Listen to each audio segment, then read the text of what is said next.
Hey guys, hey girls, how you doing? Let's get that on point.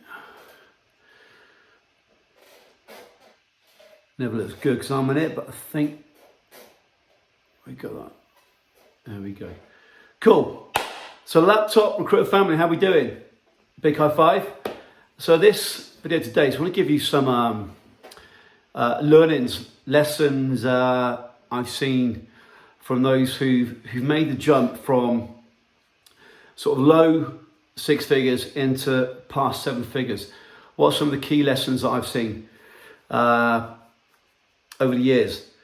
Now,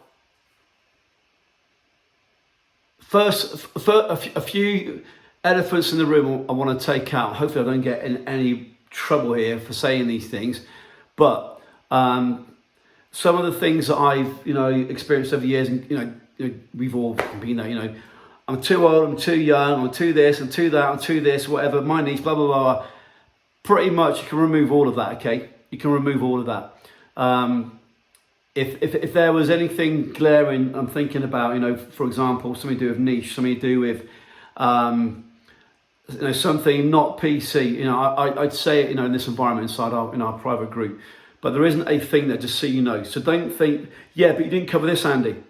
So what are the fundamental ways of thinking, principles I've seen from our members who've gone from, say, 150, 200, 300, 400 max to breaking seven figures in a year, just over a year? What have I seen? So the first thing I'd say is those who did it was one particular time I got on really well with, and I don't know how to really verbalize that into about them, but what I can tell you is about perception of them. And I like being direct. I like accountability. I like the ability to say I fucked up. I also like the ability to be told I don't know it all. I like the ability to treat their business as a bank balance. I like the ability for them to be thinking about, the end of 30 days has come. What are our numbers? Not being soft on ourselves. There's some of the key things. Also really good fun. But if I think about those guys and girls who've done that, those are some of the core fundamentals that I've seen. So if I think about maybe some other ways that I found challenging at the time, I remember speaking to maybe a third of them when I was doing their strategy session to join us, and I didn't enjoy parts of it. And I think what they were doing is they were challenging me to see if I knew my shit. There's one in particular who was really quite forceful, to the extent where I was almost going to terminate the call and say, listen, I actually don't want you in my group because, we meet 3 times a year. We got an active forum where, there's everybody's in there sharing the heart and the soul. However, this guy turned out to be one of the best members I've met and also one of the best humans I've met. All he was doing was pressing me to ensure that I knew my shit. So I think one of the other fundamentals was they all had a drive to change something in their business, which meant they would do things maybe outside of their normal comfort zone. That guy, is a fantastic guy, and he probably does that in business as well. But some of the others, no. So I think there was a drive that said, right, this needs to change. So if I think about the key habits that they had, number one is they took each 30 days as a 30-day cycle. So what that means is day one would happen, so January the 1st, April the 1st, the end of the month, January the 31st, 30th, whatever the end of the month is for that month, everything stopped. Everything stopped. These are my numbers, Andy. These are my lead numbers. These are my conversion numbers. These are my delivery numbers. This is why I think this happened. These are the actions that cause this metric. This is what I think I need to do to fix it. So what I always ask an owner to do is say, right, you've got this problem. What caused it? What do you think 3 solutions are? Now, it might be you're completely off the money, but I want you to be thinking as a solution provider. And the reason why is as you start to grow, you're going to create more team members. And they're going to be remote. And they're going to be a pain in the ass to you. So you need to actually be able to find solutions and then train them to find solutions. No matter how well you're systemized, you've got operating procedures, if you go down that route. So you're asking to find solutions. And do you know what? These guys did. They did. So I'd say having that ability to think about, right, what did I not do? What could I have done? What will I do again? You know, what could I have done and what am I willing to not do again? So they come up with their own solutions about this. It's like, great. And it might be, it's absolutely way off, but they're actually got the ability to be, I guess in some ways, humble is the right word. Not with me, but with themselves. How often do you stop and go, right, what actually caused this outcome? What caused this outcome? So say that was a key driver. I'd say another key driver is when they came to us, they'd already accepted that recruitment had changed. They'd already accepted that the old model of recruitment had changed. So whether it be, you know, where do we start with that? Whether it be networking, using the phone, whether it be, you know, just doing crappy social media posts, whether it be just spread out LinkedIn stuff, whether it be put an article up, whether it be now and again getting on someone's podcast or whatever. They'd already accepted the old model had broken. They'd already accepted that.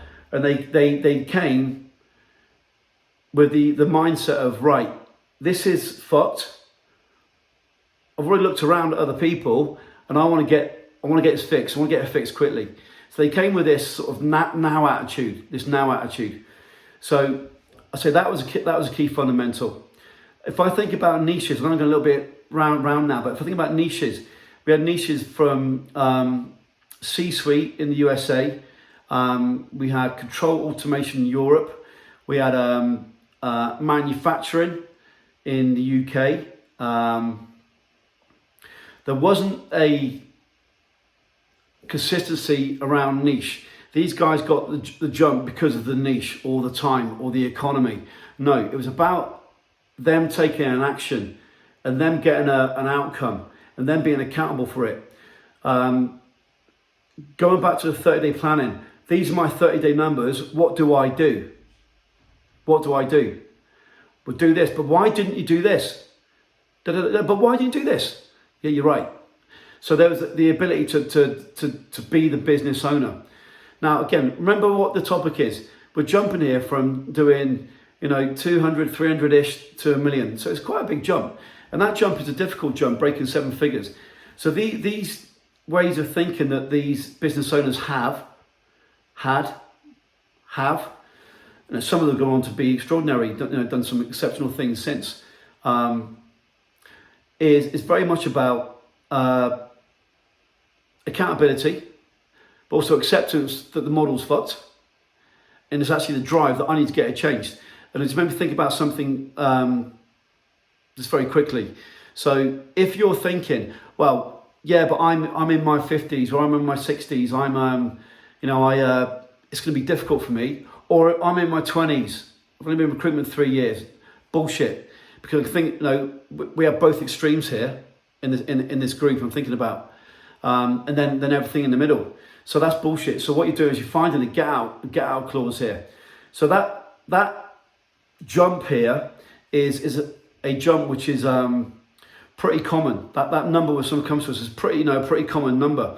But I did a video, I think yesterday or the day before, around about the about accountability. And it's that ability to say, you know what, this is on me. I should have done this, but I've not done this. I did a mastermind session with our members, and one of the things we focused on was, right, last 4 weeks, right, we made a plan 30 days ago. So client leads, candidates, conversion, delivery, then underneath that other metrics. So we made a plan. Now those 4 weeks, if you looked at week 1, week 2, week 3, week 4, what was the main thing that you didn't do or was not implemented or not executed, which has fucked things up the most?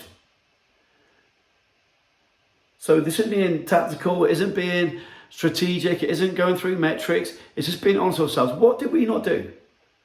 What did we not do? Now, the reason why we didn't do it normally will come down to something like the following. There's a quadrant. The quadrant is this, and we covered this on the call too. Number one, in your life, there'll be reactive things going on, and I might actually do a whole separate video on this. But number one, there'll be reactive things. So your inbox is one. Your partnership with your spouse, your family. Reactively, every day stuff comes into your life. You can't change that. So number two, that then goes into your expectations. So you made a plan for the month. This month I'm going to do X, or this quarter I'm going to do X. It means each month we do this, each week we do this, each day we do this. If we put through 115 leads, we get 20 inbound inquiries, whatever it might be. But you might not have done it. But you've got this expectation it should have happened, you made a plan. But then life has thrown you a curveball. Now that might mean your expectations don't change, or it means you completely go off point. So that goes into number three, about what you do, about how you run your business daily. And then it goes into number four, you're the point of failure and the point of success in your business. So the reason why I'm saying this, all of these guys and girls who made this jump in the particular time I'm thinking about, they had this ability to very rarely say, Andy, this is your fault, or Andy, this is on you. And believe me, God, I've been doing this a decade. I've had that more times than you can shake a stick at. And you know what? It's the norm. When COVID happened, I sort of expected it. People are struggling with their mental health. People are trying to find reasons. I get it. I ain't gonna take shit, by the way. It's not my job to, but I get it. But what these business owners did from the word go is said, right, I've started this business. I now have a plan. I know that this plan works. So I've now got countless case studies here. I've got hot seats. I've got etc. If I do this, I'm going to get a metric. If I get a metric, I can improve it with Andy's help. That's it. So they took accountability. And that is so key. And it sounds very, very simple. It sounds very, very simple. But the energy involved in saying, I've done this, it didn't work, and then try and start something else and go and do something else, it's exponential. It screws you up. So as a business owner, and if you're in that position of like 150, 200, 250, 300, around about there, and you're looking to make that big jump, that is more than possible. Seen it countless times. However, the fundamental axis of making that happen and the fulcrum point is you and how you function. And that is to take accountability from me. When someone joins, they've got, they're here, they want to get here. There's a gap in the middle. The how is my job.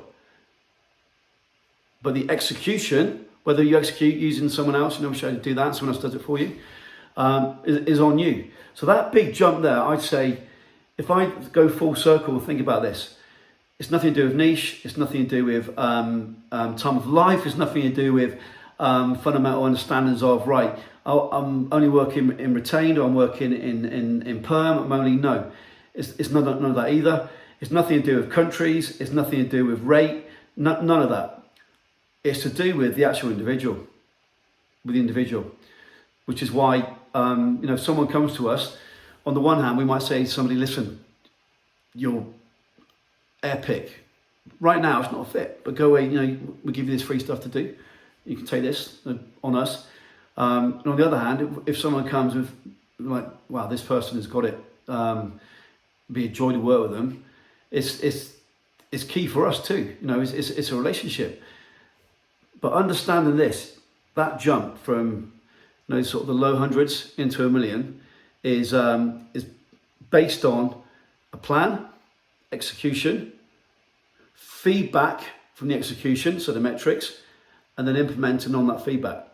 That's it.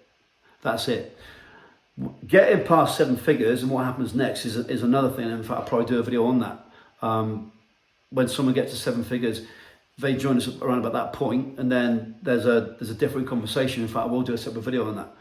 But I just thought that might be of use to you, because think often people think, what is the tool, or what is the strategy? Or I saw that on one of your podcasts, this person did blah, blah, blah, but I saw on another webinar, another person used your Ninja automated webinar strategy. I saw someone else did your Maven strategy. I saw another person use your CAS strategy. It's like, wait, no, which is it? It's like, no, it's, the strategy is obviously key, and it's the right strategy for the right business at the right time. However, it's the execution and the feedback loop from that strategy. So I'd say, as I said on that video the other day, make sure this is working. That means this will work and this will work. Your actions will work. Game on. Hopefully that's been of use to you. I think it would have been of use. I think for lots of you, it solidify your you're on it. You got the right makeup. Or it might be, right, you need to spend a bit of time getting this in shape. And one of the most screwed up things I hear over the years is, I just need to go away and get my website built. For fuck's sake. We should have to do that. You're missing the point. Or I need to do this. It's like, no, you're a business owner. You need to get paid. So understand it's a lot simpler than you think it may be. And like, just go away and do this, What you're doing is adding a limiting belief or another step before you do X. Even without me, I don't mean fuck's sake, do it with me. But I mean, what you're doing is, rather than do the thing you need to do, you're adding in something to fill that void. You're adding in being busy. So guys, girls, with that said, hopefully it's been of use to you. And I will see you inside the Laptop Recruiter group. Take care, guys. Big love.